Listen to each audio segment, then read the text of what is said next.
સુરત શહેરના 10 પાર્લર પરના આઈસ્ક્રીમ ખાવા લાયક નહીં હોવાનો ઘટસ્ફોટ. પાલિકાના ફૂડ વિભાગ દ્વારા લેવાયેલા નમૂનાનો રિપોર્ટ સામે આવ્યો. પાલિકા દ્વારા ગત દિવસોમાં સુરત શહેરમાં અલગ અલગ વિસ્તારોમાંથી 25થી વધુ આઈસ્ક્રીમ વિક્રેતાઓને ત્યાંથી 29 આઈસ્ક્રીમના નમૂના લેવામાં આવ્યા હતા, જેની ટેસ્ટિંગ લેબોરેટરીમાં કરવામાં આવી હતી. 29 પૈકી 10 નમૂના ફેલ સાબિત થયા હતા, જેમાં મિલ્ક ફેટની માત્રા 10%થી ઓછી હોવાની સાથે ટોટલ સોલિડની માત્રા પણ 36%થી ઓછી મળી.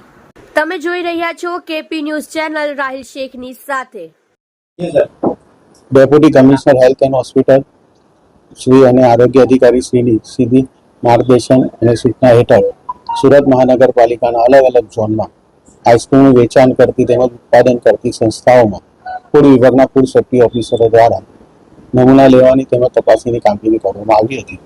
આ લગભગ 29 સંસ્થા જેવી હતી, જેમાંથી નમૂના લેવામાં આવેલા હતા.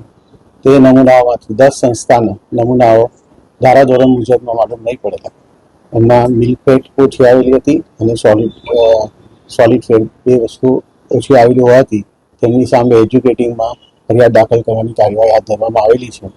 તેમજ ત્યાંથી લગભગ 80-79 જેવું આઈસ્ક્રીમનો નાશ કરવામાં આવેલો છે. એના જો બીજી કોઈ ફેટ ઉમેરેલી હોય તો લાંબે ગાળે શરીરને નુકસાન કરી શકે. મિલ્ક ફેટ ઓછી હતી અને ટોટલ સોલિડ જે હોય તે ઓછું હતું. આઈસ્ક્રીમની અંદર મિલ્કનું પ્રમાણ કેટલું હોવું જરૂરી છે અને આ જે 10 સંસ્થાઓમાંથી આ જે મળી આવ્યું છે તેમાં મિલ્કનું જે પ્રમાણ છે તે કેટલું ઓછું છે? મિલ્ક ફેટ ઓછામાં ઓછી 10 હોવી જોઈએ, એનાથી પણ ઓછી આવેલી છે.